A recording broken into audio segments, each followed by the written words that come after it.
Good morning student. अभी तक हम लोगों ने षष्ठ पाठा तक संस्कृत में पढ़ा था। पिछले हफ्ते में हम लोग षष्ठ पाठा पढ़ा था। आज मैं आप लोग के सामने सप्तम पाठा सुभाषितानी लेकर उपस्थित हुई हूँ। बच्चों, सुभाषितानी का अर्थ क्या होता है? सुभाषित यानी सुंदर भाषा। सुंदर भाषा में जो बात कही जाती है उसे सुभाषितानी कहते हैं। सुंदर वचन में, सुंदर भाषा में, सुंदर बोली में हमारे सामने जो प्रस्तुत की जाती है उसे हम सुभाषितानी कहते हैं। सुभाषितानी क्या होता है कि जो हम लोग मानव जीवन है, हमने जन्म लिया है और हमें अपने जीवन में सही मार्गदर्शन पर चलने के लिए कुछ दिशा निर्देश दिए हैं। किसने? विद्वानों ने कुछ दिशा निर्देश दिए हैं। उन्हीं दिशा निर्देशों को इन श्लोक या सुभाषितानी के माध्यम से हमारे सामने प्रस्तुत किया गया है। ये उक्ति हैं, सुंदर उक्तियाँ, जिनको हमारे सामने प्रस्तुत किया गया है सुभाषितानी। तो बच्चों, सुभाषितानी का अर्थ हम लोग जानने से पहले हम लोग देखेंगे सुभाषितानी का मीनिंग, शब्दार्थ। जब आप लोग मीनिंग समझ जाएंगे तो सुभाषितानी का अर्थ समझना आसान हो जाएगा। तो अपनी पुस्तक में देखेंगे बच्चों, मैं पढ़ रही हूँ और समझाऊंगी आपको एक एक मीनिंग का अर्थ क्या होता है। देखिए, पहला है उद्यम। उद्यम क्या होता है? मेहनत करना, ठीक है, प्रयास।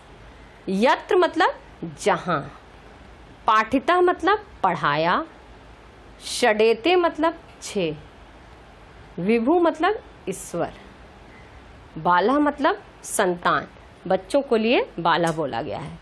पराक्रम, पराक्रम किसको बोलते हैं? वीर पुरुष को, जो वीरता वाला होता है। सहायकृत मतलब सहायता करने वाला। धैर्य मतलब धीरज रखना। तत्र मतलब वहाँ। देखिए, यत्र मतलब यहाँ, तत्र मतलब वहाँ। पुस्तकस्था मतलब पुस्तकों में, पुस्तक स्था मतलब पुस्तकों में स्थित। स्था मतलब स्थित, पुस्तक मतलब पुस्तक। प्रदोषे मतलब सायंकाल। वदेत मतलब बोले। अंभ जल, ध्यान दीजिएगा, अंभ जल। रवि सूर्य। वाचम वाणी। धाराधर बादल। धाराधर मतलब धारा बढ़ती है, उससे बादल से पानी बरसता है, उसके लिए, इसीलिए उसका नाम धाराधर है। प्रभाते प्रातः काल। समुत्पन्ने उपस्थित होने पर। त्रैलोक के तीनों लोक में। कार्य काले काम के समय। पर हस्तगतम दूसरों के हाथ में गया हुआ। दूसरों के हाथ में, पर मतलब पराया, हस्त मतलब हाथ, गतम मतलब गया हुआ। जो चीज़ दूसरों के हाथ में चली जाती है उसे बोलते हैं पर हस्त गतम। समाचरित आचरण करें। विभूतया मतलब संपत्ति। न्यसेत रखें। पूतम पवित्र। सताम सज्जनों की। बच्चों, मैंने ये शब्दार्थ पढ़ लिया, आपको शब्दार्थ बता दी हूँ। शब्द के अर्थ क्या होंगे अब आप अपनी पुस्तक में देखेंगे और पढ़ेंगे सुभाषितानी, समझेंगे। मैं पढ़ा रही हूँ सुभाषितानी क्या है। तो मैंने बता दिया है कि संस्कृत भाषा में स्थान पर जीवन के लिए दिशा निर्देश दिया गया है। दिशा निर्देश क्या दिया गया है कि हम अपने जीवन को कैसे चलें, सुंदर ढंग से अपने जीवन को जिए, अच्छे काम करके जिए, सुंदर। इसीलिए हमें सुंदर उक्ति मतलब क्या होता है? कथन, ठीक है। सुंदर उक्तियों का प्रयोग किया गया है और इन्हीं सुंदर उक्तियों को सुभाषितानी में हमारे सामने प्रस्तुत किया है। जो सुंदर उक्तियां हैं उन्हीं को हम सुभाषितानी के नाम से जानते हैं। तो देखिए, पहला है श्लोक, मैं पहले रीडिंग कर रही हूँ, उसके बाद मेरे साथ आप लोग उच्चारण करेंगे और सुनेंगे। उद्यमः साहसम धैर्यं बुद्धि शक्ति पराक्रम षडेते यत्र वर्तन्ते तत्र सहायकृत विभो। दूसरा है पुस्तक स्थातु या विद्या परहस्तगतं धनम कार्यकाले समुत्पन्ने न सा विद्या न तद्धनम। तीसरा देखिए, माता शत्रु पिता वैरी येन बालो न पाठिता न शोभते सभा मध्ये हंस मध्ये वको यथा। हंस मध्ये वको यथा। तो देखिए ऊपर लिखा हुआ है यहाँ पे उद्यमः साहसम धैर्यम बुद्धि शक्ति पराक्रम। क्या कितनी चीजें? 1 2 3 4 5 6 6 चीजें यहाँ बताई गई हैं। उद्यमः साहसम धैर्यम बुद्धि शक्ति पराक्रम षडेते, यानी ये 6 चीजें यत्र वर्तन्ते। यत्र मतलब जहां, मैंने बताया था मीनिंग यत्र का। यत्र मतलब जहां, जहां रहती हैं। तत्र सहायकृतः विभु, उसकी सहायता। तस्य मतलब उस तत्र रहती हैं सहायता कृत विभु, वहां पे क्या करते हैं? ईश्वर सहायता करते हैं। विभु मतलब ईश्वर, वहां पर क्या करते हैं? व्यक्ति की ईश्वर सहायता करते हैं। जो उद्यमी होता है, जो हिम्मती होता है, जिसमें धीरता होती है, जिसके पास बुद्धि होती है, जिसके पास शक्ति होती है और जिसके पास पराक्रम होता है।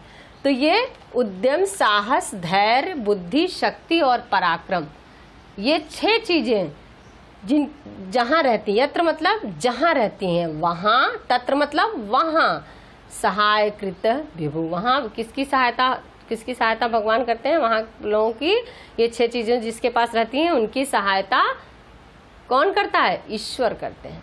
ठीक है, क्योंकि व्यक्ति अगर परिश्रमी है, उद्यम मतलब परिश्रम करने वाला, हिम्मती है, धीरज रखने वाला है, उसके पास बुद्धि है, शक्ति है और बल है, तो वो उसकी सहायता ईश्वर करता है। यानी उसको हर जीवन में, हर काम में सफलता, ईश्वर सहायता करने से मतलब क्या है?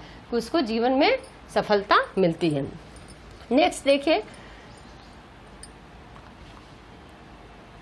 पुस्तक। देखो यहाँ देखिए, यहाँ लिखा पुस्तकस्था, लेकिन हम इसको अलग करेंगे तो क्या हो जाएगा? पुस्तक स्था। स्था मतलब स्थित। पुस्तक स्था तू या विद्या परहस्तगतं धनम। ठीक है, पुस्तकस्था तू या विद्या परहस्तगतं धनम कार्यकाले समुत्पन्ने न सा विद्या न तद्धनम। क्या मतलब हुआ? पुस्तक स्था मतलब पुस्तक में स्थित, विद्या पर मतलब पराये, दूसरे के, हस्त मतलब हाथ में, गता मतलब गया हुआ धन, दूसरे के हाथ का धन, कार्य काले समुत्पन्ने, कार्य का जब कार्य जरूरत पड़ती है तो उस समय उत्पन्न न सा विद्या न तद्धनम। न मतलब नहीं, सा मतलब वह, विद्या मतलब विद्या, न मतलब नहीं, तद मतलब वह, धनम मतलब धन। ठीक है, तो पुस्तकों में विद्या, ठीक है, पुस्तक में विद्या हो, पर हस्तगतम धनम, दूसरों के हाथ में का धन हो, कार्य काले समुत्पन्ने, कार्य उत्पन्न होने पर, कार्य का जो समय होता है वो उत्पन्न होने पे, न सा विद्या न तद्धनम, हमारे काम में क्या आता है? न वह विद्या आती है न वह धन आता है। पुस्तकों में तो बहुत सारी विद्या है, ज्ञान का भंडार है, और दूसरे के हाथ में तो बहुत सारे धन है। ठीक है, सभी लोग धन कमाते हैं, जो लोग परिश्रमी उद्यमी होते हैं वो लोग धन कमाते हैं, लेकिन दूसरों के हाथ की पुस्तकों का की विद्या या ज्ञान और दूसरों के हाथ का धन, कार्य का समय, काम जब जरूरत पड़ती है तब जरूरत उत्पन्न होने पर न सा विद्या, न वह विद्या काम देती है और न वह धन काम देता है। क्लियर? फिर से एक बार देखेंगे। पुस्तक स्थातु या विद्या, पुस्तकों में स्थित विद्या, परहस्त गतम धनम, दूसरों के हाथ में का धन, कार्य काले समुत्पन्ने, कार्य का समय उत्पन्न होने पर, न सा विद्या न तद धनम, न वह विद्या हमारे काम आती है और न वह धन काम आता है। इसलिए ये क्यों कहा गया है? क्योंकि आप स्वयं उद्यमी बने, ज्ञान प्राप्त करें और धन को अर्जित करें, इसलिए ये श्लोक हमें बताया गया है। ठीक है, नेक्स्ट देखेंगे। माता शत्रु पिता वैरी, ये न बालो न पाठिता। माता शत्रु, माता मतलब माता हो गई, शत्रु मतलब दुश्मन, पिता वैरी, पिता भी दुश्मन। ये न बालो न पाठिता, ये न मतलब जिनका, जिनके द्वारा, बालो यानी बच्चों को, न पाठिता नहीं पढ़ाया जाता, पाठिता मीन्स पढ़ाया जाता। न शोभते सभा मध्य हंस मध्य बको यथा, शोभते मतलब सुशोभित होते हैं, सभा मध्य मतलब सभा के बीच में, हंस मध्य यानी हंसों के बीच में, बको यथा बगुला, जैसे, यथा मतलब जैसे, बको मतलब बगुला।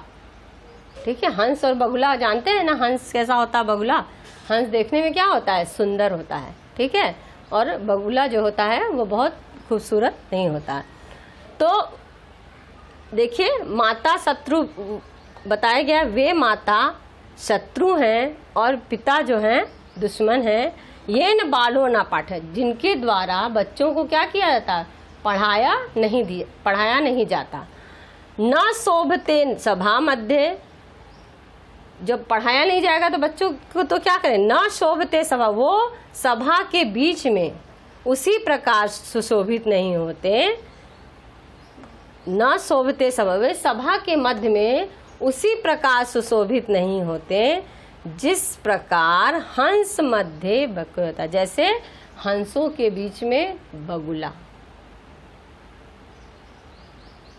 माता शत्रु पिता वैरी, ये न बालो ना पाठिता, वे माता शत्रु हैं और पिता वैरी दुश्मन हैं, जिनके द्वारा बच्चों को पढ़ाया नहीं जाता। न शोभते सभा मध्य, वो सभा के बीच में उसी प्रकार सुशोभित नहीं होते जिस प्रकार हंसों के बीच में, जैसे हंसों के बीच में बगुला, हंस के बीच में बगुला। तो बच्चों आज ये देखा, एक बार मैं फिर से पढ़ाती हूँ, आप फिर से देखेंगे। उद्यम साहसम धैर्यम बुद्धि शक्ति पराक्रम षडेते यत्र वर्तन्ते तत्र सहाय कृत विभु। उद्यम साहस मतलब परिश्रम, साहस यानी हिम्मत, धैर्य मतलब धीरज, बुद्धि मतलब बुद्धि, शक्ति मतलब बल, पराक्रम मतलब वीरता। ये 6 चीजें जिसके पास हैं, तत्र सहाय कृत विभु, उनकी सहायता ईश्वर करता है। पुस्तक स्थातु या विद्या परहस्त गतम धनम, कार्य काले समुत्पन्ने न सा विद्या न तद धनम। मतलब पुस्तकों में स्थित जो विद्या है, दूसरों के हाथ का धन है, कार्य का समय उत्पन्न होने पर न वह विद्या काम देती है और न वह धन काम देता है। नेक्स्ट थर्ड देखें।